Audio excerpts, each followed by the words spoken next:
Il va la frappe. Ils sont magiques les Monégasques. J'ai un scoop pour vous. La frappe croisée magnifique. Égalisation pour l'AS Monaco. Ce soir, je vais dire tout haut ce que tout le monde pense tout bas. Radio Diagonale, la web radio 100% rouge-blanche. Bonsoir tout le monde, salut à tous, salut Patrice, on est en direct, on est de retour sur Twitch, et d'une manière générale, à faire des émissions, parce qu'on vous avait un petit peu abandonné. On vous a laissé tomber ces dernières semaines. Alors comme dit Didier Deschamps, il a fallu un petit peu réoxygéner le groupe. Bon, sauf que nous, on reprend avec les mêmes personnes et en sous-effectif quand même, mais c'est pas grave. Mais voilà, je pense qu'on avait aussi besoin de cette petite pause dans une période avec des résultats qui étaient vraiment pas terribles. Alors qu'ils se sont améliorés, ce sera aussi un des sujets de l'émission justement, mais voilà, je pense qu'il y avait aussi un peu une certaine lassitude et on reprend pas avec un débrief, du coup on reprend avec un Club Monégasque, probablement parce que l'idée aussi est de revenir avec plutôt une émission qui soit hebdomadaire, à un horaire fixe le lundi soir. Et voilà, peut-être du coup justement ce qui sera peut-être plus intéressant pour faire d'autres sujets que juste des débriefs. Voilà, forcément, c'est plus forcément le format le plus passionnant ou quoi, donc voilà, peut-être faire un peu différemment. Voilà. En tout cas, merci à tous ceux qui sont là sur Twitch avec nous, qui ne nous ont pas abandonnés. Salut au chat, salut à Bimix, ou à F4, Dekma, ou encore à Salossin, toujours là, fidèle au poste. On va donc aborder plusieurs sujets sur cette émission. Alors on va revenir bien sûr, Patrice, sur la Ligue des Champions. Monaco est sorti en barrage, on ne l'apprendra à personne bien sûr, contre le PSG, mais une double confrontation qui laisse probablement quelques regrets. On reviendra aussi sur la série en Ligue 1, qui est forcément un petit peu plus positive aussi depuis quelques temps et qui peut-être nous laisser croire à un retour possible dans le top 4, en tout cas dans le top 5, voilà, mais peut-être aussi voir viser une 4e place. On va aussi revenir un peu plus sur la mayonnaise Sébastien Pocognoli qui est peut-être en train de prendre, enfin. Et puis on terminera cette émission avec les changements qui ont été opérés dans le staff, en particulier le staff médical qui a donc évidemment cristallisé pas mal de critiques et voir un petit peu qu'est-ce qu'il y a peut-être un petit derrière tout ça, on va dire. Bon, en tout cas, c'est un beau programme. Merci Salossin qui s'est abonné. Voilà, c'est très gentil. Merci à toi. Donc, Patrice, on commence. Paris Saint-Germain, Monaco. Voilà, il y a eu 2 matchs très différents, 2 matchs agréables, 2 matchs intéressants. Et j'ai envie de retenir quand même, déjà, premièrement, que Monaco n'a pas été ridicule sur cette double confrontation, ce dont on pouvait peut-être un peu avoir peur. Ah bah ça, on n'a pas fait une Brest au moins. Ce qu'on ça. pouvait avoir vraiment peur, c'est vraiment de se prendre vraiment 2 belles branlées et vraiment de sortir par la petite porte, alors que là non, au contraire, on a vraiment fait chier le PSG pendant ces 2 matchs aussi. Et on est même déçus d'avoir été éliminés, parce qu'on a vraiment l'impression qu'il y avait la place de passer. On rappelle donc le score du match aller plutôt, donc qui s'était déroulé au stade Louis II, c'était 3-2 en faveur du Paris Saint-Germain, alors que Monaco avait mené 2-0. C'est là où ici il peut y avoir peut-être des regrets. Et au match retour, on a fait match nul, donc 2 buts partout. Après là pour le coup avoir été mené, mais malheureusement, on a raté la balle de match qui aurait pu nous permettre d'aller potentiellement en prolongation dans la toute fin, vraiment la toute fin. Moyen jeu. Ah. Bah, il n'y a pas de ligne, donc on ne peut pas vraiment savoir, Ouais. mais les deux ont l'air de Faes ou Kerrer ont l'air d'être en jeu quand même. Il y a F4 Decma 16 qui nous dit 2 matchs qui faisaient peur, mais on ressent de la fierté de notre équipe, je pense. C'est peut-être aussi un des points qui ont permis aussi alors je vais pas dire peut-être de s'identifier un peu plus, mais en tout cas de s'attacher peut-être un peu plus à une équipe. Beaucoup de supporters avaient quand même un petit peu tourné beaucoup de supporters avaient tourné un peu le dos, je pense, ces dernières semaines avec les mauvais résultats, en particulier au mois de janvier. Peut-être que aussi cette double confrontation a permis de donner un nouvel élan, et pas qu'à l'équipe, en fin de compte. Ouais, après, je pense qu'on peut même voir un peu plus large entre ce qu'on a proposé avant en Ligue 1 et ce qu'on proposait en Ligue des Champions. Il n'y a quand même pas beaucoup de mauvais matchs en Ligue des Champions. Généralement, l'équipe, à chaque fois, fait quand même des bonnes prestations. Quelques matchs près, je suis d'accord. Oui, c'est sûr que comparé à ce qu'on avait en Ligue 1, le jeu surtout proposé, l'AS Monaco, les actions qu'on ratait, et derrière les buts qu'on prenait qui étaient complètement ridicules avec nos erreurs défensives, c'est sûr que ça démoralisait de suivre cette équipe. Et par contre, en Ligue des Champions, et d'autant plus contre le PSG là, forcément, ça redonne envie quand même de voir plus. Oui, c'était un peu une constante, le fait qu'on était capable de bien jouer en Ligue des Champions. On pense au match contre Tottenham, on pense au match contre la Juventus, et dans le même temps, tu perds à Brest, tu perds contre Lorient à domicile. Voilà. Alors, il y a eu le Real Madrid qui a été visible, qui a été quand même le match sur lequel on est passé au travers. C'est ta bascule. Ouais. C'est le moment où ça bascule. Ouais, alors que étonnamment, justement, on en reparlera peut-être sur le sujet Pocognoni, justement, mais c'est vrai que c'est peut-être le moment où on se dit, en fait, on va peut-être le virer, quoi, parce que il sort quand même, c'est un désastre ce match, et sa conférence de presse juste après, elle est complètement lunaire, j'ai envie de dire. Où il dit non, j'ai aucun regret sur ce qu'on a montré, etc. Tu dis, Surtout, je referai exactement les mêmes choses, quoi. Ouais. Je considère pas qu'il a fait d'erreur, quoi. Je me dis bon, on a peut-être, il s'est peut-être grillé le garçon là, avec une telle déclat, mais oui. Alors on nous dit attention quand même au PSG, son niveau est faible. Alors c'est vrai que c'est clairement pas le même PSG que l'an dernier. Ça, c'est une certitude, mais en tout cas, je trouve ça bien qu'on ait réussi à les regarder droit dans les yeux, quoi. On n'a jamais baissé les yeux face à eux. Et après, ils ont été plus forts aussi parce que collectivement, ils sont quand même plus forts, et on a retrouvé des séquences sur ces 2 matchs-là où ils sont capables de faire des différences. Et puis là, les individualités, et en particulier Désiré Doué, sur le match aller. Alors, le match retour, il est passeur décisif quand même sur l'égalisation. J'ai dit d'ailleurs qu'on avait concédé l'ouverture du score, mais c'est pas vrai, puisque c'est la Cluj qui ouvre le score aussi au match retour. Je me reprends. Mais c'est lui qui est aussi à l'origine sur le centre de l'égalisation, et surtout sa rentrée au match aller après 30 minutes où Dembélé sort blessé. En fait, c'est là le tournant du match, un moment où en fait c'est un joueur qui va nous faire extrêmement mal. Après, je pense pas que le PSG est plus faible, parce que c'est exactement la même équipe que l'année dernière. Je pense qu'ils sont plus fatigués et qu'ils ont plus de blessés, surtout. Parce que l'année dernière, ils ont quand même une chance de ne pas avoir quasiment aucun blessé dès le début de l'année. Vraiment toute la demi-saison à partir de 2025, ils ont quasiment aucun blessé. Ça aide grandement. Alors que là, du coup... Mais ce qui, de fait, impacte aussi leur niveau de jeu, forcément, avec les blessures, oui, voilà, la fatigue. Je dirais Achraf Hakimi, qui n'aurait peut-être pas dû être sur le terrain, d'ailleurs.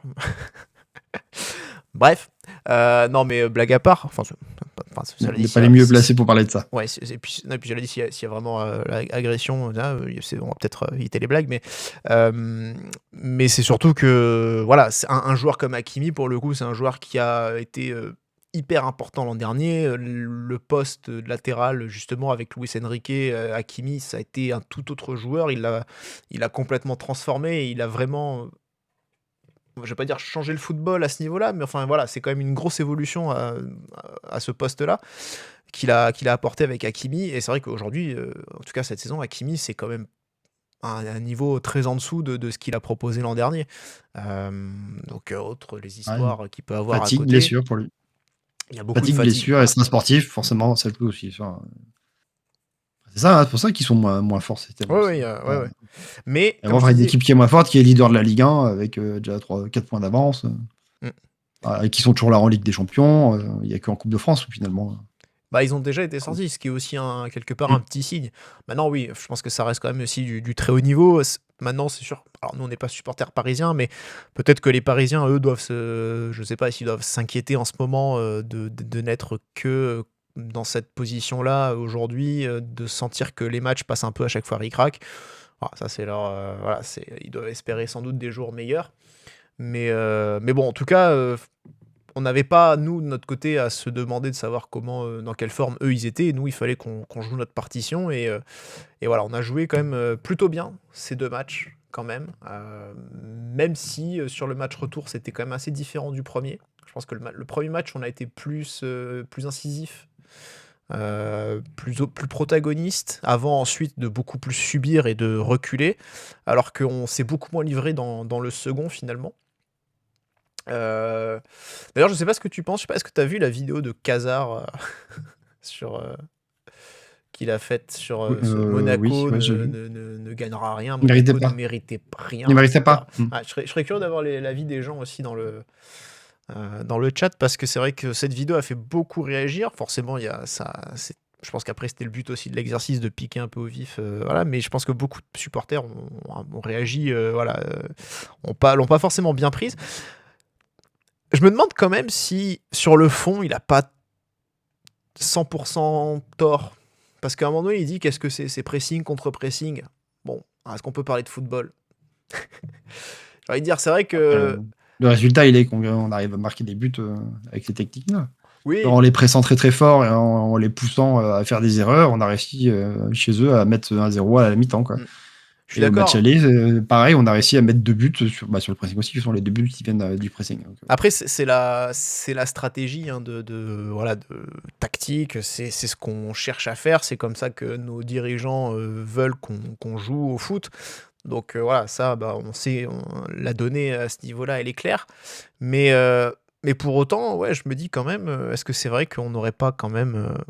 on pourrait peut-être pas chercher à jouer un autre football, quoi, tu vois. Et c'est en ce sens-là que moi, je trouvais aussi qu'il avait pas totalement tort. Alors, après, dire qu'on méritait rien, etc., ça, je suis pas d'accord, dans le sens où c'était pas juste de le dire comme ça. Mais c'est vrai que, voilà, peut-être sur le plan du jeu, j'ai envie de voir, de me dire qu'on serait capable de faire autre chose. Maintenant, voilà, c'est pas la tendance non plus, quoi. Après, faire autre chose contre d'autres équipes, oui, contre le PSG, c'est quand même plus dur, parce qu'il faut proposer quelque chose, il faut déjà que tu récupères la possession, donc ils te la laissent pas forcément, quoi. Ouais. Donc, je suis pas sûr. Pour moi, ça paraît logique, la tactique du match aller, et encore plus celle du match retour, où du coup, il fait du pressing, certes, mais en individuel. Et du coup, c'était une très très bonne tactique qu'il a mis en place et qui a vraiment payé. Et en fait, pour moi, les 2 matchs, il se fait plomber à cause des 2 cartons rouges. Ouais. C'est vrai que voilà, c'est aussi quelque chose dont il faut parler, parce que Monaco, on s'est mis dans la merde un peu tout seul. On va pas se mentir. Oui. 2 cartons rouges. Alors, il y a eu Golovin qui, lui, a pris 2 rouges d'affilée, puisqu'il y a eu Paris et Nantes. Et puis Koulibaly aussi, donc c'était au match retour, 2 fautes. Alors là, pareil, hein, on parlait d'Hakimi, pour le coup, là, il a quand même très bien joué le coup, assez roublard, parce que la faute, elle est pas énorme, mais très clairement, voilà, c'est une faute où... c'est surtout que c'est la 3e, en fait, qui fait de façon rapprochée. Et voilà. Alors après, est-ce que oui, l'arbitre n'aurait pas pu être un peu plus pédagogue pour éviter de mettre un rouge à ce moment-là du match? Ça aurait pu être bien, je pense. Ah oui. Surtout quand tu viens de mettre un carton, il y a seulement 3 minutes. Donc, tu as le droit d'avoir une discussion avec le joueur et de lui dire ce qu'elle met, dernier avertissement, quelque chose comme ça. Là, surtout pour le coup qu'il met, bon, malheureusement, il n'y a pas la VAR, donc il ne peut pas revoir qu'en fait, il touche pas. En fait, son pied rase le sol, quoi. Il va lui buter sa cuisse seulement après. Et c'est ensuite que Kimi en rajoute des tonnes. Ouais. Et Clairement, il n'y a pas de violence dans le coup. Après, le problème aussi, ça vient du Koulibaly. Hein, il n'a pas à faire ça alors qu'il vient d'être averti et que c'est plusieurs fois que l'arbitre le reprend déjà. Il ne doit pas avoir autant d'engagement sur cette action-là. Tout de suite après avoir pris un carton, normalement, tu es censé redescendre un peu. Après, là, problème de jeunesse. Mais bon, c'est surtout aussi, voilà, on sait, hein, c'est parce que ce qui laisse des regrets, c'est que bah, derrière, il y a une situation. Alors, c'est pas les mêmes actions, mais c'est le fait que voilà, Hernandez, ce qu'on nous rappelle dans le chat, hein, il fait la même chose en fait 10 minutes plus tard, il reçoit même pas un carton jaune. Et voilà, il y a des situations où c'est vrai qu'on a l'impression que voilà, on n'est pas. Bah, Paris devient une équipe arbitrée comme les gros finalement, et c'est là aussi où il peut y avoir des fois un petit sentiment d'injustice qui se crée. Il n'y a pas d'énormes erreurs d'arbitrage, mais c'est plein de petites choses qui tournent toujours en faveur du PSG. Et sur la double confrontation, ça fait lourd quand même. Ça fait lourd entre la faute qui est faite sur Vanderson sur le premier but, la main de Marquinhos qui n'est pas sifflée, là le jaune sur Koulibaly. Là, tu viens d'en parler là, de Hernandez, et je crois qu'il y en a encore une autre, une cinquième. Et à chaque fois, du coup, ça a tourné en faveur du PSG. Donc c'est vrai que c'est un peu rageant pour nous, quoi. Ouais, absolument. Enfin voilà, en tout cas, je trouve on a fait un beau barrage. Malheureusement, on saute encore en barrage. Ça devient une habitude. Voilà. L'année dernière, c'était Benfica. Et au fin de compte, l'année dernière, on avait des regrets. Parce qu'on avait fait un beau match retour contre Benfica. Même si on n'avait pas été capable de mieux tenir le résultat à un moment donné. Mais on joue pas le plombé par un carton rouge. Plombé au premier match, effectivement, par ce carton rouge. Mais pour le coup, là, le carton rouge, bon, on n'a pas joué ce match non plus. Ça, c'était le principal problème, plus encore que le rouge. Et voilà. Là, par contre, on est bien sur les deux. On est quand même bien sur les deux matchs. Et ça se joue à pas grand-chose. Hein. On dit, voilà, un petit but pour les amener en prolongation. Et donc, l'occasion de Fess sur un coup franc. Fuss, pardon. Wout Fuss, parce qu'on nous a reproché de mal le prononcer, voilà, qui échoue à pas grand chose de reprendre ce coup franc. Je crois c'est Camara. Ouais, coup franc. Même l'action de Koulibaly en début de match. Bon, après, ça change tout le match, donc c'est pas ce qui serait passé, quoi, mais bon, c'est une énorme occasion qui rate aussi. Ouais. Donc voilà, encore des regrets. Alors la question qu'on peut se poser maintenant, c'est de savoir si ce sera le dernier match qu'on va jouer en Ligue des Champions avant quelques temps. Parce qu'a priori, c'est vrai qu'on se dit que si on n'est pas capable de remonter au moins à la 4e place, et ben ça va être compliqué, normalement, d'y aller. Alors déjà que la 4e place ne nous permettra pas d'y aller directement, hein, je crois, puisque la 4e place va encore être... c'est barrage. C'est encore le barrage, voilà. Enfin, 3e tour préliminaire plus barrage, si je dis pas de bêtises. Non, barrage direct. Ah, barrage direct. Je sens que Nice, ils ont juste joué contre Benfica. Je crois pas qu'ils aient fait un autre match. Non, c'est parce qu'ils sont sortis au 3e tour préliminaire. 10. Ah. Oui, c'est vrai. Il me semblait qu'on avait justement esquivé un tour de plus maintenant. On n'a pas été confronté, j'ai pas regardé. C'est peut-être possible. Après Nice, c'est juste qu'eux, ils ont sauté au 3e tour. Voilà, classique. Contre Benfica. En tout cas, la question qu'on peut se poser maintenant, c'est par rapport à la Ligue 1. Est-ce que la 4e place est encore jouable, selon toi ? Si Lyon avait gagné, j'y aurais cru. Mais là, franchement, que Marseille arrive à renverser sur la fin de match et qui reste avec cet écart de 6 points. En fait, c'est même pas le problème d'écart, parce que 6 points, c'est rien. Il reste quand même 10 journées, c'est largement faisable. Mais c'est le problème, c'est qu'il n'y a pas que Marseille, quoi. Il y a d'autres équipes devant. Et il y en a qui poussent derrière et qui ont un meilleur calendrier que nous en plus. Donc ça me paraît beaucoup d'équipes à passer qui doivent un peu se casser la gueule pour qu'on puisse arriver à remonter à la 4e place, quoi. Donc c'est pour ça que j'ai un peu du mal à croire. Autant qu'on soit européen, ouais, je pense que oui, on doit pouvoir arriver maintenant, surtout qu'on joue plus rien, on n'a plus la Coupe de France, plus de Coupe d'Europe, contrairement à d'autres équipes là qui vont encore avoir des matchs à faire. On peut arriver à grapper encore 1 ou 2 places. Après, aller chercher la Ligue des Champions, ça me paraît quand même... faut vraiment qu'on finisse très très fort, quoi. Et on va vite le savoir. Hein. Les matchs. C'est ces matchs-là qu'il va falloir gagner, c'est les confrontations directes. C'est là où c'est un peu notre avantage aussi. Certes, on a un calendrier difficile, mais on les joue tous. Donc au moins, c'est là où tu prends le plus de points. C'est ça en fait. C'est-à-dire qu'on a aussi, d'une certaine manière, notre destin en main, quelque part. Alors là, on va jouer Paris vendredi. Mais après, on va aussi jouer. On jouera Brest d'abord, je crois. Mais ensuite, il y a Lyon. Brest qui est juste derrière, hein. Ils sont pas si loin, Brest, hein, et qui tombent bien en plus.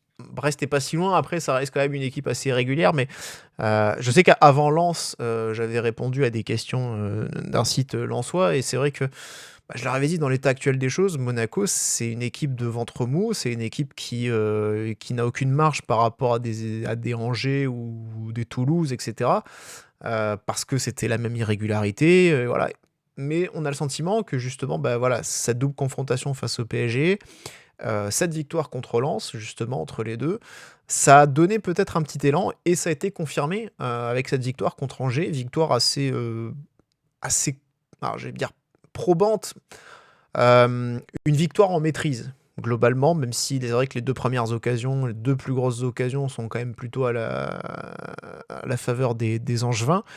Mais c'est vrai que Angers n'a pas proposé grand-chose de la rencontre. Monaco a été globalement en maîtrise pendant tout du long.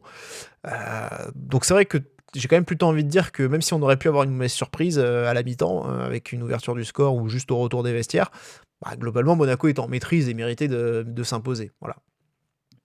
Mais voilà, c'est surtout que finalement, ce match-là, on a vu Monaco ne s'est pas désolidarisé, Monaco a enchaîné, et surtout, on est sur une bonne série, hein, puisque en Ligue 1, on est sur 6 matchs sans défaite, il y a 4 victoires et 2 nuls dans le lot. Donc voilà, ça aussi, c'est quand même quelque chose qu'il faut souligner, et c'est ce qu'a dit Pocognoni aussi, si on veut retourner en Ligue des Champions, si on veut atteindre les objectifs, il faut que ça passe par des séries, ce qu'on est en train de faire pour l'instant. Mais en ce moment, on tourne plutôt bien en Ligue 1. Pour moi, c'était vraiment le match piège contre Angers. Parce qu'après, derrière, on enchaîne que des grosses affiches quasiment. Donc, normalement, Ouais. les joueurs sont plutôt motivés. Mais là, tu es juste après l'élimination en Ligue des Champions. Tu joues une équipe clairement qui allait venir pour mettre le bus un samedi après-midi, fin d'après-midi, quoi. Clairement, c'est le match où il peut y avoir clairement du relâchement si l'équipe n'est pas concentrée pour aller chercher quelque chose en fin de saison. Et du coup, c'est plutôt rassurant de voir qu'on allait. Qu'on a quand même bien bloqué Angers, on leur a laissé très peu de situations et que derrière, on a réussi quand même à percer cette muraille, hein, on peut le Ouais. dire. Et du coup, gagner ce match et prendre les 3 points, prendre le clean sheet. Donc, non, c'est très rassurant, je trouve, pour la suite. Alors, Pour la motivation des joueurs, c'est surtout ça qui me faisait peur, moi, c'est qu'en Ligue des Champions, qui jouent bien, oui. Quand on fait les grosses affiches, oui. Mais maintenant, à la fin de championnat, il n'y a pas que des grosses affiches non plus à faire, quoi. Non, bien sûr, mais c'est vrai qu'il y en aura pas mal. Il y a aussi Strasbourg qu'on jouera en dernière journée, donc c'est sûr que ça va Lille, être je crois qu'on finit. effectivement, il y a Lille aussi, donc c'est vrai que alors Lille qui a regagné, hein, mais qui est aussi franchement sur une mauvaise série. Je veux dire, ils sont quand même 4-3 points devant, ils sont 5e. Voilà. Pour faire un point sur l'écart, hein, donc Lyon est 3e avec 45 points. Marseille, qui a donc battu Lyon, est revenu à 2 points, à 43 points, et donc Monaco est à 6 points de Marseille, donc 6 points de la 4e place, sachant qu'on va rejouer Marseille début avril, sachant qu'on doit rejouer Lyon. Comme tu dis, hein, Lille aussi, on va les rejouer. Strasbourg qui a perdu, donc on est passé devant qui a fait match nul contre Lens. On est passé devant, donc on est 7e actuellement. Donc c'est vrai que pour l'instant, c'est quand même tout est quand même... Enfin, les signaux, je veux pas dire qu'ils sont ouverts, mais en tout cas, on est sur du clignotant orange, tu vois, chantier, tu peux y aller, quoi. Tu peux avancer, tu fais gaffe, mais tu roules. Même tu regardes sur les 6 derniers matchs, on est la 2e meilleure équipe après le PSG. On n'a encaissé que 3 buts en 6 matchs, c'est quand même très très fort. 2e meilleure attaque aussi avec 12 buts.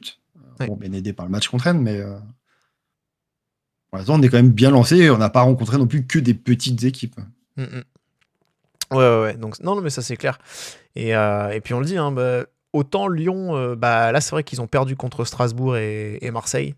Donc, ça leur fait 2 défaites d'affilée, à voir s'ils seront capables aussi de se relever, de réenclencher une dynamique. Marseille, on sent que c'est quand même très... pareil, Oui, c'est aussi aléatoire. assez très aléatoire, très irrégulier. Ils ont changé d'entraîneur, mais je veux dire, là... il n'y a pas eu d'effet tout de suite sur le premier match, mais là, ils ont battu Lyon. Mais on peut quand même avoir des doutes sur Habib Beye, hein, qui n'a pas réussi à Rennes. Donc, Et qui réussit bien sans lui maintenant. et voilà, Rennes, effectivement, c'est un petit peu relancé avec l'arrivée de Francaise. Limite, je me méfierais plus de Rennes aujourd'hui que de Marseille. Mais oui, donc voilà, il y a quand même encore beaucoup d'inconnus et on sent que Lille, avec un Genesio qui apparaît à bout de souffle, voilà, manque certainement aussi de ressources et de fraîcheur, on va dire, pour essayer d'aller plus loin. Lille qui va aussi continuer, Lille et Lyon, hein, qui vont continuer à jouer en Europe, Strasbourg aussi. Donc ça peut Oui. aussi faire nos affaires sur cette fin de championnat. Ça fait de la sur, fatigue et du coup, voilà, des fois des déplacements un peu lointains et pour jouer le week-end, c'est surtout que facile de perdre des points. aussi bien, alors Lille, je pense pas, parce qu'ils ont l'air vraiment pas dans la bonne dynamique du tout, mais autant Lyon en Ligue Europa ou Strasbourg en Ligue Conférence, ils ont, j'ai le sentiment, les qualités ou les moyens de faire un beau parcours. Je sais pas si ça peut aller au bout, mais il y a les moyens de faire un beau parcours. Ça peut effectivement amener à jouer un peu plus l'Europe, ou en tout cas penser un peu plus à l'Europe, et peut-être un peu s'éparpiller au moment de revenir au championnat. Donc c'est peut-être des choses dont il faudra profiter, ou on pourra essayer de le faire en tout cas. C'est une donnée à prendre en compte en tout cas.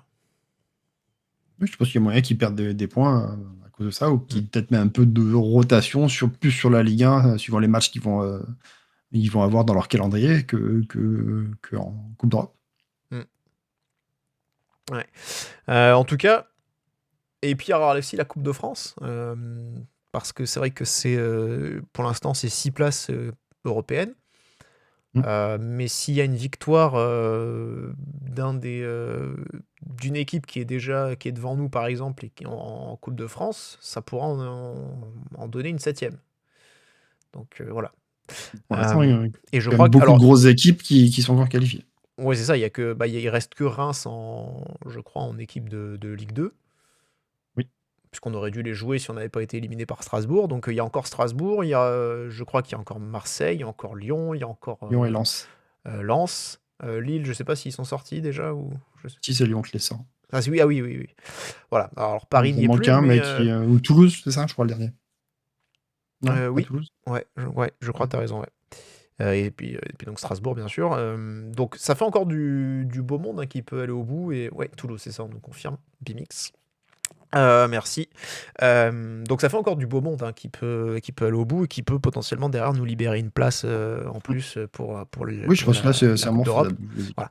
Donc c'est vrai que honnêtement c'est quand même un petit renversement de situation par rapport à il y a quelques semaines où franchement on était un peu au fond du trou, on était 10e quoi, donc on était vraiment au milieu de tableau. Marseille était loin, Marseille était à un moment donné, je crois qu'ils ont même dû avoir 12 points d'avance quand ils étaient 3 ou 4. Bon, on s'est dit, clairement, on va plus jouer contre ces équipes-là, quoi. Et même si ça avançait pas très fort devant, on avait le sentiment que voilà, ça allait être presque miraculeux déjà d'aller choper un top 5. Aujourd'hui, on se rend compte qu'on est à 3 points de ce top 5. Voilà. Et pas si loin finalement des objectifs, ou en tout cas à 6 points de la 4e place, qui serait un moindre mal, on va dire, par rapport à nos objectifs de Ligue des Champions.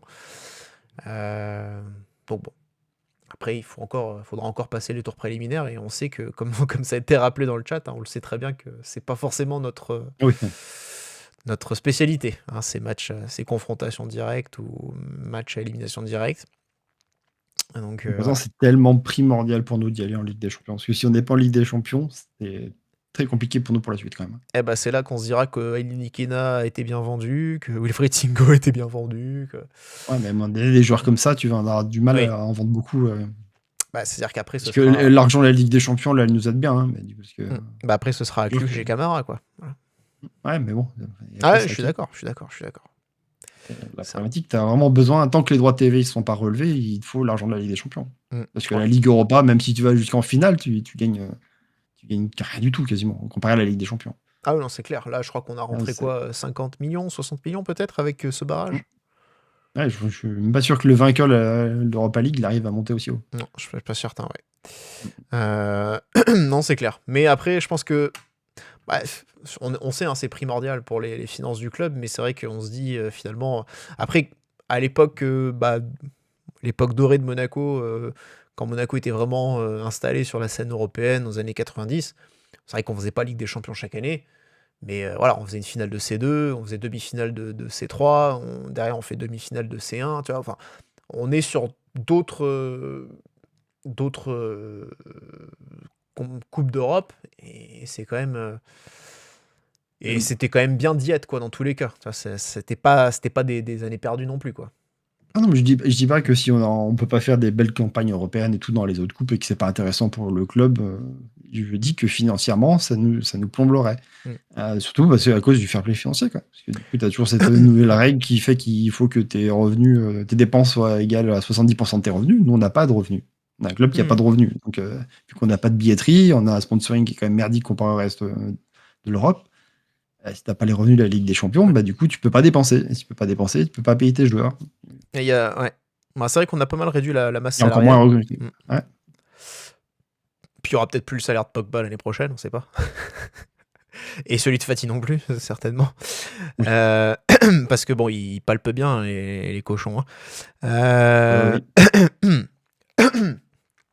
Les infos vont pas tarder à sortir, je pense. Parce que c'est toujours au printemps qu'il y a les salaires sur les salaires ouais, de l'équipe. Ouais. Donc je pense que normalement ça devrait tomber, c'est toujours au mois de mars en général. Donc, Oui, après il n'y a pas trop de surprise, on sait très bien que les deux sont au même niveau que Golovin et Zakaria, qui sont les deux joueurs les mieux payés chez nous. Ouais. Et je crois que les quatre sont quasiment au même salaire. Il y a Balogun aussi, je crois, qui est Minamino aussi, qui sont très hauts, il me semble.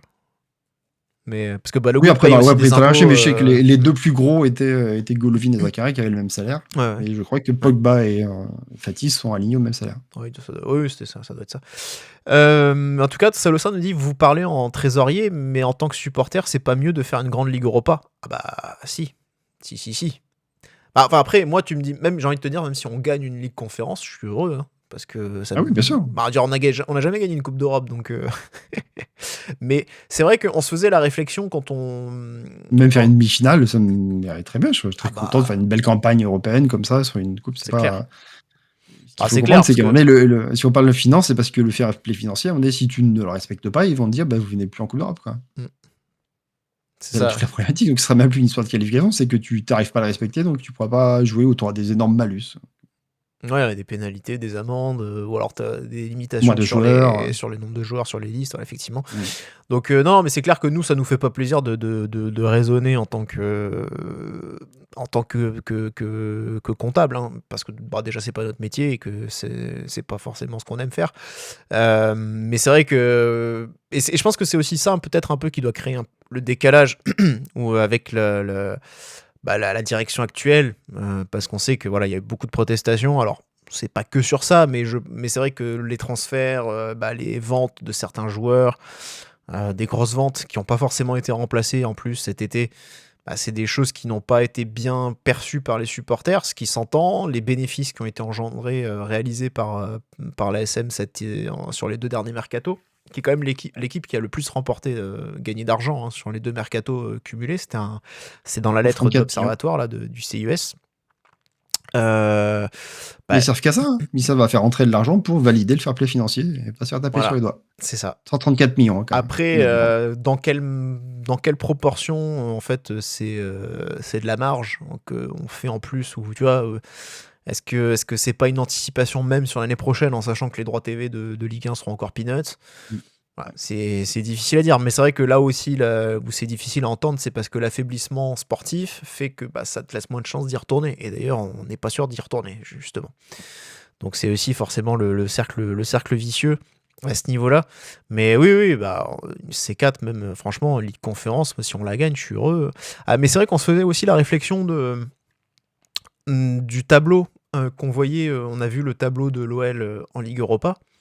Et on se disait finalement la nouvelle formule, les nouvelles formules des Coupes d'Europe, et en particulier ceux de la Ligue des Champions avec 36 équipes, etc., ça a quand même considérablement aussi appauvri le tableau en Ligue Europa.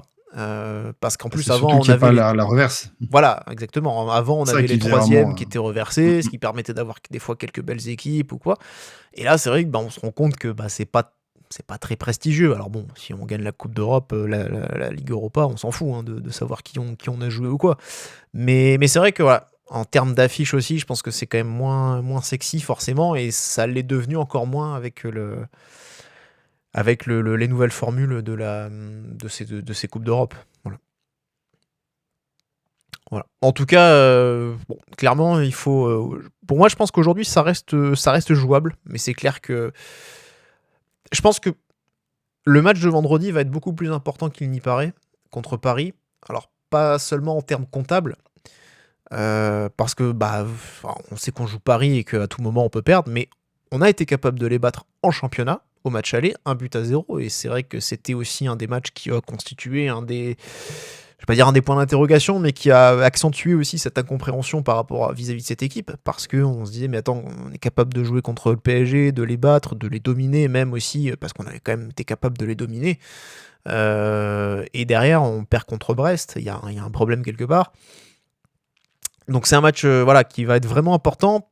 Je m'attends pas forcément à ce qu'on le gagne, mais je pense que dans l'attitude, dans l'état d'esprit et dans la capacité qu'on a, encore une fois, à les regarder dans les yeux, je pense que c'est vraiment un match qui doit nous continuer aussi à rester sur notre lancée. C'est sûr que si on y va là-bas et qu'on se prend 3-0 dans la musette, là, effectivement, je vais avoir peur Et le relâchement, ouais. qu'il y ait peut-être pas un relâchement, mais en tout cas que ça casse un peu la dynamique et qu'on soit pas forcément capable d'enchaîner derrière correctement, quoi. Alors qu'au contraire, même si on fait un match nul ou quoi, prendre un point, ça c'est à mon avis c'est quand même important pour rester pas On loin. peut éviter déjà. de prendre un carton rouge pour l'instant déjà. En 3 matchs, on en a pris 3. Ouais.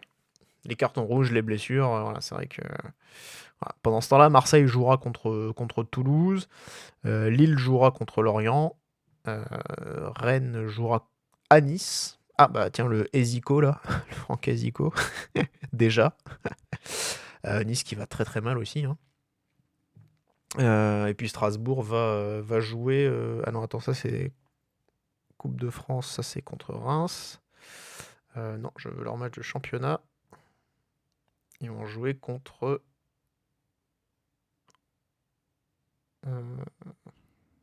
Attends, non, c'est pas du tout ce que je voulais voir. Bon, c'est pas grave.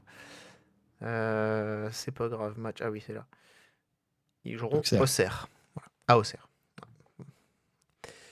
Ouais, Salaucin, effectivement. Paris risque de faire tourner un peu. C'est notre chance. Oui, parce qu'effectivement, ils ont Bon. Si vraiment ils vont faire tourner, sachant que leur calendrier était ultra allégé, là. Avec le match en moins, Ah par oui. la Coupe de France. Genre, ils nous jouent nous et après, ils peuvent préparer les 2 matchs de Ligue des Champions. Donc, je C'est suis vrai. pas sûr qu'ils fassent tourner tant que ça. C'est vrai, ouais. Ouais. Il y aura après, il y aura quand même 5 jours quasiment entre Parce qu'on joue leur vendredi. première manche contre. Ouais, exactement. On aurait joué, bon, on n'aurait pas joué dimanche, ça aurait pas été possible, je pense. Mais Oui, non, c'est clair. C'est clair. Donc voilà, bon, on verra bien évidemment ce que ça va proposer. En tout cas, ce qui est important, je pense, ce sera vraiment de rester au contact, d'essayer de ne pas se faire distancer là, sur cette journée-là, donc d'être capable de ramener un résultat, mais surtout, je pense, d'éviter de se faire. Parce que même aussi, c'est vrai qu'on peut se dire, on a été capable 3 fois. Alors, on a fait une victoire, un nul, une défaite contre Paris cette saison. On a été quand même capable sur chacun de ces matchs peut-être pas de faire jeu égal à chaque fois non plus, hein, mais en tout cas surtout pas sur le match aller, je pense quand même. Mais on a été capable de vraiment les tenir en respect. Peut-être ne pas non plus y aller entre guillemets avec un peu trop de relâchement en se disant que on est capable de le faire, donc voilà, aborder le match un peu avec un peu trop un peu trop tranquille, et pas forcément pense derrière pas mettre les que- ingrédients, tu vois. je pense pas, vu que les 2 derniers résultats, ça reste comme une défaite chez toi. Et bon, un match nul que t'arraches, et t'as l'élimination, donc tu restes pas non plus, tu prends pas le torse non plus quand tu vas jouer le PSG là. Ouais. C'est pas comme si on les avait gagnés et on s'était qualifié là pour le prochain tour de la Ligue des Champions. Ouais, là, je suis d'accord, peut-être qu'on y serait allé avec un bon branle-torse. C'est bon, on les a déjà gagnés plusieurs fois, on sait faire. Je pense qu'il y a peut-être un esprit de revanche dans la tête des supporters. Ok, vous nous avez pas battu en Ligue des Champions, mais là, par contre, on va vouloir vous gagner et prendre les 3 points parce qu'on en a besoin. Là. Enfin, on va espérer. Absolument. Bon, enfin voilà, en tout cas, toutes ces questions-là, ce retour un petit peu de l'espoir me fait poser aussi un petit peu la question de savoir si le Paris, Sébastien Pocognoli, hein, qui quand même, quand il est arrivé, c'est vrai qu'il n'avait pas forcément beaucoup de références et qu'on a, en tout cas Rome a pas mal égratigné il y a quelques temps. Est-ce que c'est un pari qui est en train de réussir, le pari Pocognoli? J'ai le sentiment, et c'est vrai que c'est un sentiment qui est partagé aussi par d'autres personnes, hein, qu'on est en train de voir un style aussi Pocognoli. On sent que voilà, il y a quelque chose qui est en train de se créer aussi.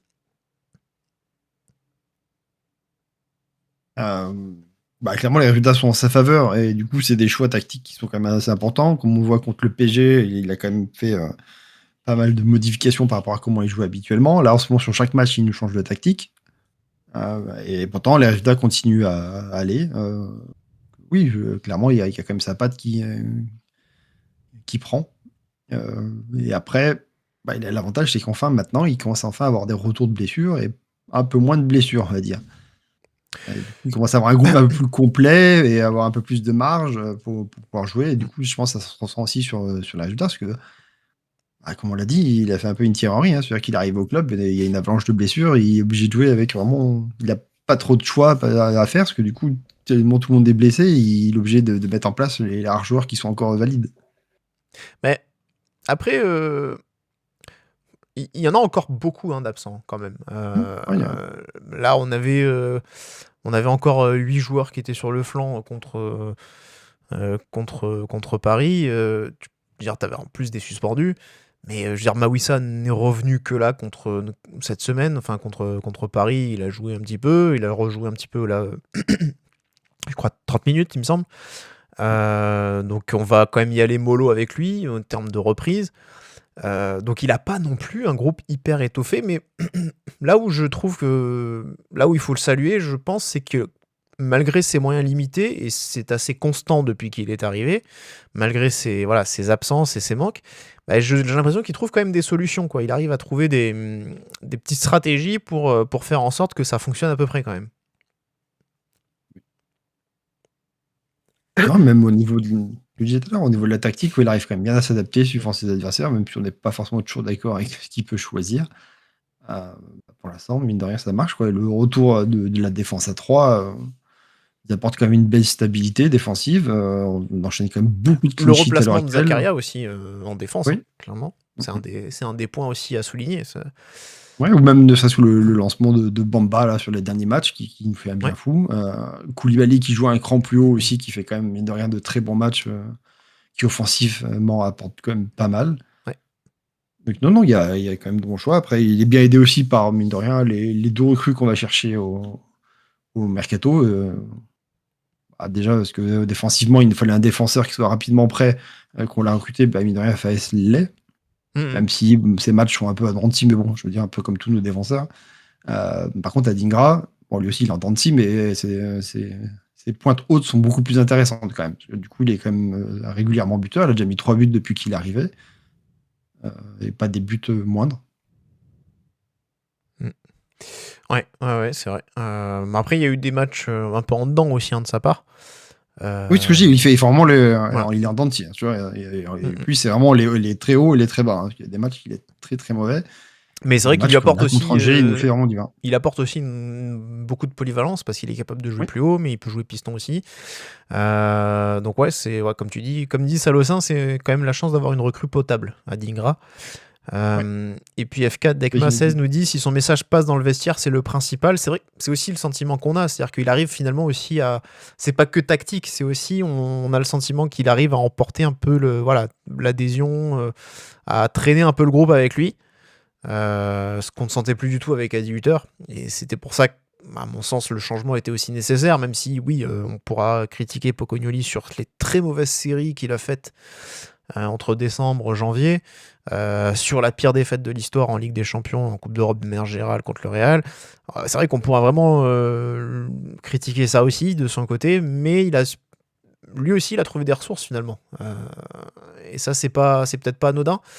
Donc voilà, après c'est pas toujours sexy. Le match d'Angers n'était pas sexy du tout, clairement. Après, est-ce que c'est sexy par rapport à Pocognoli ou c'est pas sexy à cause de Angers qui met un but? Oui, en plus. Après, c'est dur de le rendre sexy. Ouais. Oui, non, c'est sûr que t'as pas Angers forcément les joueurs pour arriver à faire sauter ça.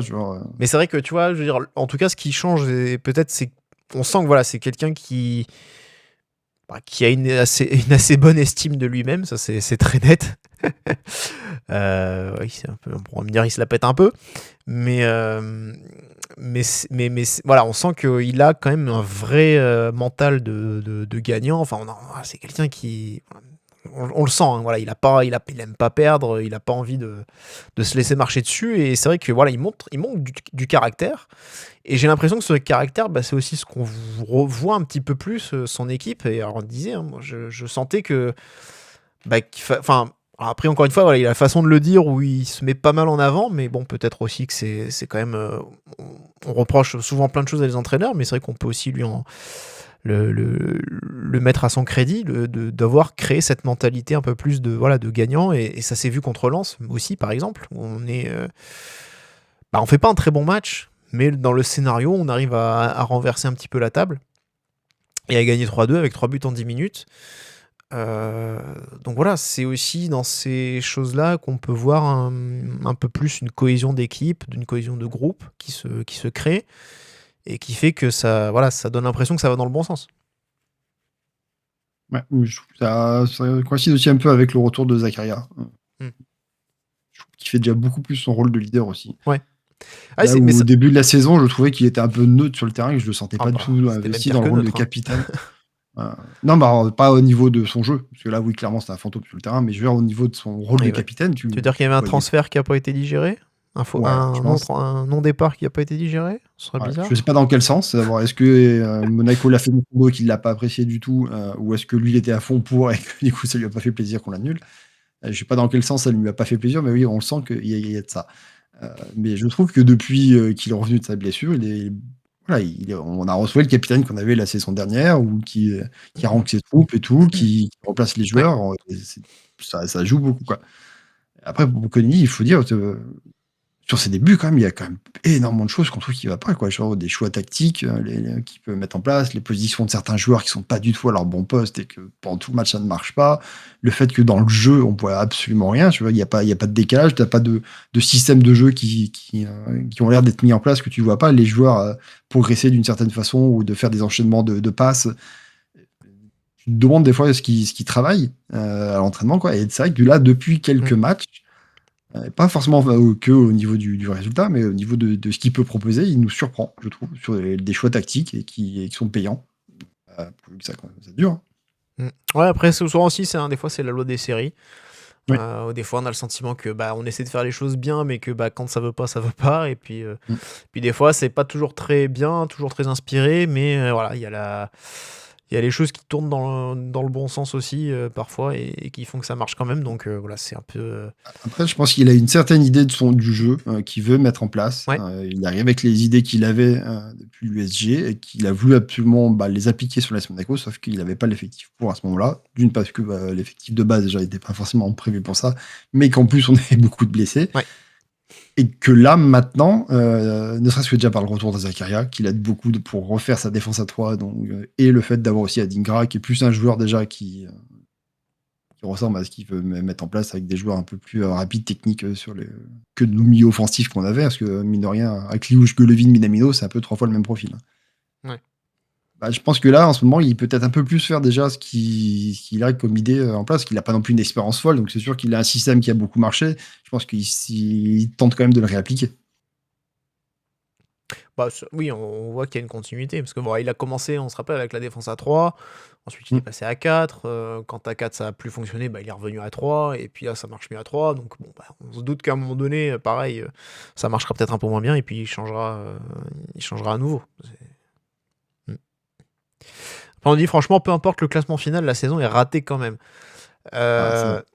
Oui. Je pense que de toute façon, en tout cas, on ne sera pas sur le podium, ça c'est une certitude, donc dans tous les cas, ce sera une saison ratée, et le barrage, c'est bien d'être passé. Honnêtement, moi, je ne nous voyais pas passer en barrage, donc à ce niveau-là, c'est quand même une petite réussite, mais bon, c'est vrai que le sentiment global, oui, ce sera pas une très bonne saison. Là, on est plus de toute façon maintenant en mode, il faut limiter la casse et essayer d'aller choper tout ce qu'on peut aller choper, quoi. Ça, c'est...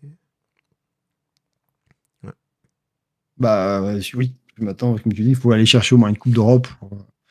C'est vrai que l'année prochaine, on puisse faire mieux, quoi, mais en fait, oui, on est tellement chané de mauvais résultats et qu'on est descendu tellement bas au classement que maintenant, on est voué à faire un final dantesque, limite, si on veut finir vers les objectifs.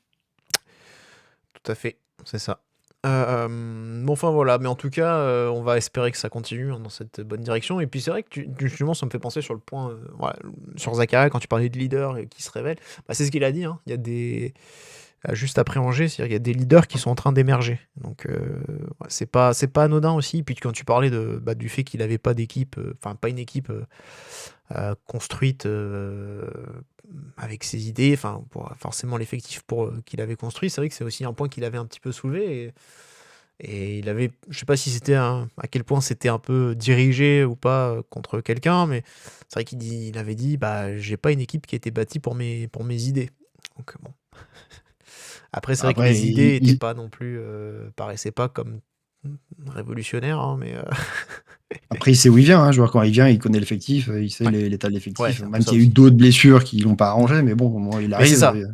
Ça participait un peu d'un truc où, en mode, je me décharge, c'est pas ma faute, ça faisait un peu. Il est arrivé, il y avait Ouais. 4 défenseurs centraux dans l'effectif. Enfin, une défense à 3, c'était déjà compliqué de base. Mm. Il a fallu qu'il bricole avec Caio Henrique et après avec Thésée. Ouais. Et maintenant avec Zakaria. Avec sa carrière. Mais voilà, votre avis sur Koulibaly? Bah, justement, ça aussi, c'est peut-être, c'est une réussite de Pocognoli pour le coup. Parce que c'est vrai que Koulibaly avait quand même vraiment disparu de la circulation avec Adi Hutter, qui lui préférait clairement Bamba. Mm. Et bah, c'est Pocognoli qui l'a relevé, tout simplement. Et d'ailleurs, Koulibaly l'avait dit, hein, c'est quelqu'un qui m'a vraiment aidé. On parle beaucoup avec le coach. Il m'a donné, voilà, il m'a fait regoûter au plaisir de jouer au foot, quoi, tout simplement, parce qu'il jouait pas, tout simplement, avec Adi Hutter. Donc là, ça lui a permis de se révéler. Donc non, c'est une des réussites de Pocognoni sur cette saison, parce que pour le coup, je pense que Koulibaly, c'est vraiment la bonne surprise de la saison, très clairement. Oui. Ah oui, ce qui montre Très pour un clairement. joueur qu'on Ouais, n'attendait pas du tout. c'est ça. Qu'on était après le mercato et que du coup on s'est retrouvé avec que nos deux titulaires Zakaria Camara et derrière c'est un peu le vide et c'est tout de suite les deux petits jeunes Koulibaly Bamba. On tous forts quoi, parce qu'on ne se doute pas que du coup le club compte vraiment sur ces deux joueurs-là. Et Ah bah, Koulibaly nous fait vraiment une très très bonne. ça leur a été annoncé, hein, de toute façon. Et en début de saison, il leur avait dit c'est vous qui allez jouer. Enfin, Ouais, jouer, dans le sens, vous serez dans la rotation, quoi. Mhm. Ouais. Et du coup, oui, il nous fait vraiment une superbe saison pour l'instant, que ce soit au niveau défensif, avec tout l'impact qu'il peut mettre, et offensivement. Parce que, mine de rien, il y a déjà 3 buts, 5 passes décisives. Oui, ça. Donc vraiment très très bonne saison de sa part. Mm. Très surprenant pour un petit jeune qui revient en plus d'une grave blessure des croisés. Après, c'était il y a presque 2 ans, 1 an et demi. Ouais. De toute façon, c'est ce qu'il faut. Hein. On sait très bien qu'il y a Ouais, une mais c'est saison surtout où que c'est c'est la saison compliqué. dernière Hein. où il a fait une saison blanche, en fait. De toute façon, il avait fait la blessure lors de la dernière journée, non, c'est pas ça? Sur le match contre Nantes, lors du dernier match Oui. de la saison, Oui. il se fait les croisés. Donc, du coup, forcément, quasiment la saison d'après, elle est blanche pour lui, parce Ouais. qu'il faut moins 8 mois pour revenir, bien sûr. Non, mais bonne surprise. Et tout comme Bamba, qui, franchement, nous a fait un très très bon début de saison avant un peu de se casser la tête contre Bruges. Et après, Ouais. c'était compliqué, parce qu'il était un peu mis au placard. Et là, du coup, c'était- on ouais. le retrouve, et tant mieux. C'est vrai que c'était que son deuxième match, finalement, sa deuxième titularisation, Bruges. Donc, bon, c'était un autre contexte. Et puis là, tout le monde était passé au travers. Donc, ouais. Oui, d'ailleurs, on n'a pas parlé de Bruges, on a parlé du Real Madrid, mais on a oublié Bruges dans l'équation. Mais c'est vrai que comme c'était avec un autre entraîneur, finalement, c'était pas tout à fait la même chose. En tout cas, on a parlé de cet effectif décimé, de ces nombreuses blessures. C'était un des sujets forcément qui a émaillé la saison, et c'est notre dernière partie. Donc voilà, les têtes tombent dans le staff. En tout cas, il y en a 2 qui tombent. Yann Lemeur, donc le directeur de la performance, de la cellule de performance, qui était en poste depuis le 1er novembre 2023, si je ne dis pas de bêtises, a été remercié. Donc, je ne sais pas si ça va être communiqué vraiment ou quoi. Est-ce que ça l'est vraiment? Est-ce que ça l'est déjà ou pas? Je n'ai pas encore le détail, mais en tout cas, c'est... Voilà. Et également Sandy Guichard, un des préparateurs physiques principaux de l'ASM, qui a également été renvoyé. Donc lui, il était au club depuis 2019, donc ça faisait quasiment 7 ans. Quasiment. Donc c'était quand même quelqu'un qui était là depuis un petit moment. Bon, On sait, hein, il y a eu un audit en interne qui a été mené par Skuro. Skuro avait prévenu, on va demander des explications et si on n'en trouve pas, bah, on va changer des personnes parce que c'est comme ça que ça se passe dans une organisation. Voilà ce qui s'est passé. Alors a priori, c'est quand même peut-être un peu plus le directeur technique, Carlos Avigna, qui en est à l'origine, vraisemblablement. Carlos Avigna qui a pris de l'importance, qui a pris du galon ces dernières semaines, justement, parce que Thiago Skuro a été un petit peu chahuté. Il est chahuté évidemment M'étonne. par les supporters, les ultras en particulier, qui réclament sa démission depuis début décembre. C'était le match de Galatasaray, donc ils avaient commencé une grève des encouragements pendant les 45 premières minutes, qui a pris fin d'ailleurs Angers. contre Angers là, ce week-end dernier. Mais qui a été donc un petit peu, qui a un petit peu peut-être un peu perdu la main aussi en interne. Et c'est donc Thiago Skuro qui, Luna. pardon, Carlos Avigna du coup, qui peut-être un peu le nouvel homme fort, en tout cas qui a un peu plus de responsabilité sur le sportif et le médical. Donc voilà. Bon. Bah après, on ne sait pas vraiment ce qui s'est passé au sein du club, mais clairement, oui, il y a eu des soucis cette année. Donc, C'est vrai qu'en fait, ce- disons ce- que la première réaction qu'on voit aussi, qu'on peut lire, c'est enfin, ça y est, le club fait quelque chose. Gna. Et bah, j'ai envie de dire, c'est un petit peu j'ai presque un peu envie de dire, c'est un peu le but de la manœuvre en fait. C'est de montrer Ah, que le club fait quelque chose sans forcément, on va dire, désigner les bons responsables. de toute façon, ça sert plus à rien. Le mal, il a été fait. Maintenant, tu ne peux plus revenir en arrière. Donc après, la rigueur, pour mieux préparer la saison prochaine, que tu repars avec un staff peut-être un peu plus. Mais s'ils ont fait une enquête en interne et que c'est ces personnes-là qui ont sauté, alors, peut-être le responsable, c'est plus parce que c'est le chef qui Voilà. est encore de la cellule de la performance. Ouais. Autant le préparateur physique, là, oui, je l'entends un peu plus. Que, clairement, pour moi, il y a un gros problème de préparation physique et C'est-à-dire qu'après, qui entraîne toutes les blessures aussi derrière. c'est-à-dire Et physiquement, dès le début du championnat, on l'a dit, physiquement, notre équipe, putain, elle tient une demi-heure. Au bout d'une demi-heure, ils tirent tous la langue et ils n'arrivent pas à avancer. Sur le premier match de la saison, on voyait déjà ça. Et derrière, t'enchaînes toutes les blessures, que des blessures musculaires. Et même les joueurs qui ont fait la prépa chez nous, qui sont transférés ailleurs, ils font Oui. des blessures musculaires. Wilfried Singo. Et non, là, il y a un problème. Singo, Ben Sekir. Benziger, c'est une entorse à Et, la il y cheville. a- non, bientôt, au début de la saison. Ah, il s'était fait aussi. Au début de la saison. Et Jacob aussi, c'est une blessure musculaire. Bah, Non, Jacob, il Jacob était était touché, parti donc, avant. par contre. Il était déjà parti Oui. chez nous. Je sais plus, il y en avait un autre qui s'est blessé aussi, je sais plus qui c'était. Mais donc, clairement, il y a un gros problème de prépa physique qui s'est passé. Pour quelle raison, je sais pas. Mais Et l'impression qu'il n'y en a pas eu. Quoi. ouais, disons que on le sait, parce qu'on a quand même eu, on a quand même eu des papiers qui sont sortis dans la presse sur un genre de médecin russe, Vadim Ouais, Ketalov, mais là, qui t'es plus sur le soin, quoi. T'es pas sur la prépa physique. sur les protocoles de reprise. Si t'as pas des exercices Oui, avec du bien renfort sûr. sur les ischio-jambiers, c'est normal qu'après tous les ischio-jambiers pètent. Hein. Ah, oui, d'accord. Ouais, je suis pas sûr qu'il soit impliqué là-dessus. Pour moi, on est plus sur quelqu'un qui est vraiment un médecin et qui suit les joueurs sur les soins. Donc, c'est plus pour les joueurs qui vont reprendre après. Ouais. De ce que j'en ai compris, quoi. J'ai pas compris qu'il était vraiment lié sur la prépa physique et sur les renforcements musculaires et tout. Mais peut-être, C'est hein. lié quand même normalement. D'accord. Après, sur la prépa physique, c'est aussi la responsabilité de l'ancien entraîneur. Voilà. Ah oui, En tout cas, ce qu'on m'a aussi un peu expliqué, c'est que si l'entraîneur dit je veux ci, je veux ça, le prépa physique, il exécute aussi. peut-être qu'il y a eu une volonté du club de dire on décale un peu la prépa physique pour que nos équipes ne soient pas fortes au début du championnat, mais un peu plus tard dans la saison, parce qu'on aura à un moment donné un calendrier qui sera beaucoup plus chargé. Peut-être que ça a été un peu trop allégé au début. Je pense qu'il n'y a pas eu il n'y a pas eu de prépa physique, et puis c'est vrai que je pense que dans la gestion des temps de jeu sur les 8 matchs amicaux, où il n'y en a aucun joueur n'a joué un 90 minutes complètes, où ils ont jamais joué plus de 60 minutes au final, à part sur le dernier match contre l'Inter. Ça aussi, ça pose question, et ça, pour le coup, en termes de gestion, je pense que c'est aussi bien... Alors, on pourrait penser que le directeur de la performance qui chapeaute tout ça est forcément sa part de responsabilité, qu'un prépa physique a fait. Mais visiblement, il y a quand même un entraîneur, un précédent entraîneur qui était aussi une forte tête à ce niveau-là, et qui donc, quand il dit quelque chose... voilà. Bon, ce problème, c'est comme il n'est plus là, mais que les blessures continuent. Mais le problème, c'est que comme tu payes une préparation ratée, forcément, tu Après, trimbales t'arrives ces sur le blessures.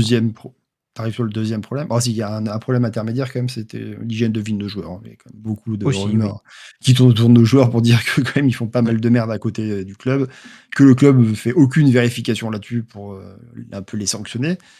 Donc, forcément, ça aide pas pour avoir des blessures derrière. Mais après, il y a l'autre problème qui est par-dessus, c'est au niveau de nos staffs médicaux, quoi. Genre, je sais pas ce qu'ils font, mais comment ils sont pas capables d'arriver à nous relancer les joueurs au bon moment. Parce qu'à chaque fois qu'ils nous les relancent, ils refont des rechutes. Donc, c'est clairement que les degrés de blessure et de convalescence n'ont pas du tout été bien étudiés pour qu'à chaque fois on se retape des joueurs qui se reblessent de la même blessure en plus. Mm. Soit de Maouissa, soit d'ailleurs, à chaque fois c'est la même chose, quoi. Bah oui, bah là, pareil, hein. Il y a eu un nom qui est sorti, hein, donc voilà. Cette personne-là est toujours au club, ce qui du Oui. coup pose question. Ah, par contre, là j'entends beaucoup Voilà. plus sa responsabilité là-dessus. Voilà, et donc bah, c'est vrai que finalement on enlève 2 personnes, mais visiblement il y a une autre personne qui reste intouchable. Et après, t'as des flous sur les blessures des joueurs. Genre, Ouattara, on sait pas ce qu'il a. C'était le mollet, je crois. Ouais, mais bon, c'est pas Une pourquoi et combien de déchirure, temps ça hein, prend. une lésion. Ah bah, ils avaient annoncé plusieurs semaines, retour, je crois fin février, quelque chose comme ça, donc il a un peu repris l'entraînement en individuel. Donc, ouais, non, non, mais c'est voilà, c'est des lésions, voilà, c'est des déchirures. Donc, mais oui, et puis bon, on rappelle que beaucoup de joueurs ne voulaient pas passer entre ses mains, le Ouais. fameux Vadim, donc voilà. Et cette personne-là est toujours au club, ce qui est apparemment incompréhensible, même si apparemment bon, son champ d'action a été pas mal réduit. Ouais, il s'occuperait Bah, uniquement oui, je de pense que, Pogba, qui du coup ne je revient pas. pense que les résultats. Bah, les conséquences sont là, je pense que même aux yeux du président, quoi, je pense qu'il le voit, quoi. Là, c'est pas des suppositions. Je veux dire, le nombre de blessures, il est énorme. Donc, Mm. franchement, tu sens bien qu'il y a un problème, quoi. Et si derrière, tu as tous les joueurs qui veulent pas en plus le voir, Ouais. je pense En que tout lui-même cas, peut tirer ses propres conclusions. En tout cas, d'après Nice Matin, donc les remplaçants de ces 2 personnes ont déjà été trouvés, et dans le lot, il y aurait aussi un Mexicain, compatriote donc de Carlos Savinha, bizarre, comme dirait l'autre. J'ai pas de jingle Thierry Henry avec le bizarre, tiens, faudra que je rajoute ça.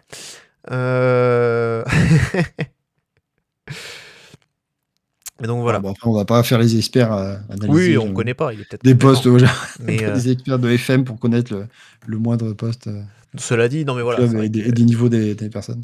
Non, mais en tout cas, on sent bien voilà, que bah, c'est forcément quand quelqu'un aussi prend pouvoir, etc., il s'entoure aussi avec des personnes, soit qu'il connaît, soit voilà, qui peuvent lui permettre d'avoir un certain contrôle aussi à d'autres niveaux.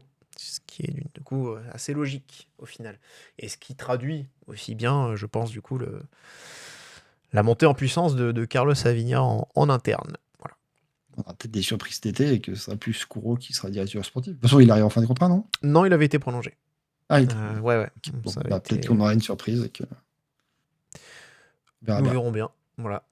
Bah voilà, en tout cas, donc ce petit point sur tout ce qui s'est passé depuis quoi? Depuis presque 15 jours, 3 semaines, entre les matchs et la vie du club en interne. Je pense que. Alors, on nous a demandé quand même, est-ce qu'on va parler vite fait de la rumeur de reprise par un Italien? Bah alors, moi, pour le coup, j'ai pas d'infos du tout sur ça. Je sais pas, toi, Pat, t'avais des trucs en plus? T'avais des billes sur ça ou pas? Non, on m'avait annoncé un petit peu avant que ça Ouais. sorte, quoi, mais pas plus que ça, quoi. Enfin, oui, c'est dans les tuyaux, mais bon, comme tout rachat d'un club, c'est des processus qui sont très très longs et que ça se fera pas là tout de suite du jour au lendemain. Donc, mais après, non, je sais pas plus. Après, j'ai vu passer un tweet. Alors, le problème, c'est que je connais pas du tout le profil, la personne qui a tweeté ça, mais il disait qu'apparemment, il y avait 2 offres potentiellement sur la table. Je sais pas du tout si c'est vrai ou pas. Bon, du coup, je peux Oui, pas. après 2 offres italiennes de 2 groupes différents. Et après, à chaque fois, ce serait quand même pour une reprise du foot et du basket. Parce qu'eux aussi sont un peu dans le caca avec leur président russe. Ouais. Chypriote. Non, hongrois, je sais plus. Il n'est pas russe aussi? Si, mais il Ibrahimovic. a comme, Ouais. comme Ah nous, oui, il a bah, un comme, passeport. Non, je crois que oui. je crois qu'il a un passeport hongrois, il me semble. Mais ouais. Non, mais bon, c'est clair que oui, ça pue un petit peu. Donc, ça pue plus pour le basket en ce moment que pour nous, quand même. Parce que nous, au moins, les Bah, salaires oui. sont payés. Et ouais, voilà. Voilà. Mais ouais. Il est ukrainien, non? Basket? Non. Oui, il me semblait qu'il était russe aussi, qu'on avait 2 présidents russes à la tête des clubs. Non, Et après, du coup, je me Fedorichev, trompe. Hein. il est russe. Je vais vérifier ça, mais Merde, j'ai mal écrit. Donc, on sent qu'il y a une volonté quand même du palais de reprendre un peu plus la main. Russo-hongrois. Ouais, c'est ça, c'est bien hongrois. Enfin, russe. Ouais. Donc, ouais, bah, on verra bien hein, ce qui va se passer. Là, pour le coup, c'est clair que nous, forcément, sur des choses comme ça, on n'a pas du tout d'infos parce que là, on est dans le sein des seins. Je veux forcément faire que ça se fasse avant cet été, quoi. Oui, et puis on se rappelle surtout que, bah, à un moment donné, il était chaud pour vendre, et puis visiblement, les dernières infos, c'est qu'il était plus trop, et c'est vrai que cette histoire de revente, finalement, quand ils ont communiqué, c'était quoi? C'était en janvier 2024, 2023, je sais même plus. Enfin, ça fait un Pour les moment, et puis derrière, on est resté investisseurs sans nouvelles.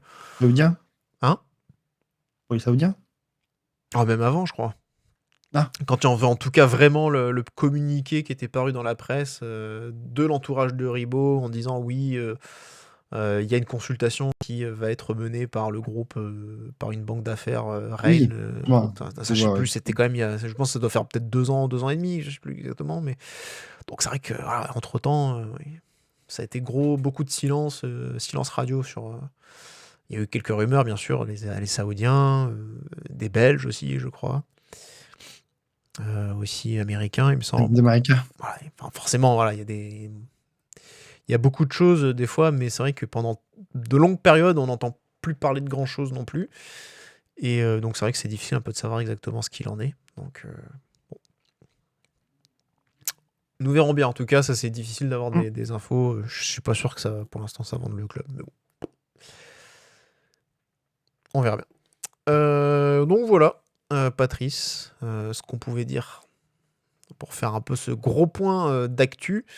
Donc on va du coup essayer de proposer une émission un peu similaire, en tout cas en revenant bien sûr sur le match de Paris la semaine prochaine, mais en essayant d'avoir aussi d'autres billes, d'autres sujets un petit peu sur l'actualité du club, histoire de sortir un peu du schéma traditionnel du débrief. Donc voilà, on reprécisera évidemment tout ça. Patrice, merci. Merci à toi. Merci à tous ceux qui étaient donc avec nous ce soir pour ce retour sur Twitch. Voilà, on s'est dit que c'était plus sympa quand même de faire ça. On va essayer de voir si on peut aussi accueillir des gens en direct aussi. Ça pourrait bien. Ça a toujours été un peu le truc qu'on voulait faire depuis longtemps, mais on va essayer avec Discord aussi notamment pour essayer de vous permettre ça et de le faire dans les meilleures conditions. En tout cas, merci à tous de nous avoir suivis. Et puis pour ceux qui nous ont suivis en direct, évidemment, le replay sera possible aussi, bien sûr, sur YouTube et sur Spotify. Salut à tous et Dagemuligu. Ciao, ciao.